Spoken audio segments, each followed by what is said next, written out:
এরা আর ভালো হইলো না, যাই এদেরকে কিছু কথা বলে আসি।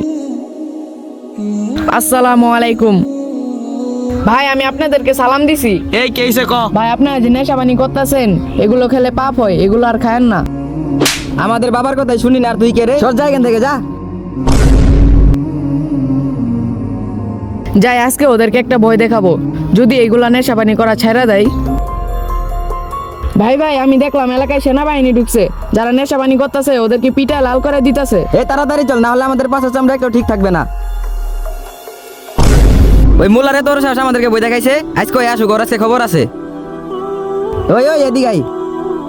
কিরে তোর সাহস আমাদেরকে বই দেখাস? এখন যদি তোরে মারি তোরে কে বাঁচাবো? ভাই শুনেন, আমাকে মারবেন ঠিক আছে, ওই দিনও আপনারা আমাকে মারছিলেন, কিছু বলি নাই। আমি সেনাবাহিনীর কথা বলছি, আপনারা সেনাবাহিনীর কথা শুনে অনেক ভয় পাইছেন, কিন্তু আল্লাহকে তো ভয় পাইলেন না। সেনাবাহিনী ধরলে হয়তো 2-4টা বাড়ি দিত, আর কবরে যে কত শাস্তি রেখে দিছে, কিয়ামতের দিন যে কত শাস্তি হবে, আর জাহান্নামে যে কত আযাব হবে, এগুলা কি আপনাদের হুঁশ হয় না? হুজুর আমাদের ভুল হয়েছে, আমাদেরকে ক্ষমা করে দেন। ভাই আজকে থেকে এগুলা বাদ দিয়ে দেন, তওবা করে আল্লাহর পথে ফিরে আসেন। জি হুজুর, আজকে থেকে 5 ওয়াক্ত নামাজ পড়বো ইনশাআল্লাহ। প্রতিটা সমাজে এরকম 2-1 জন থাকে যারা প্রতিনিয়ত চেষ্টা করে যে সমাজের মানুষকে ভালো করার জন্য।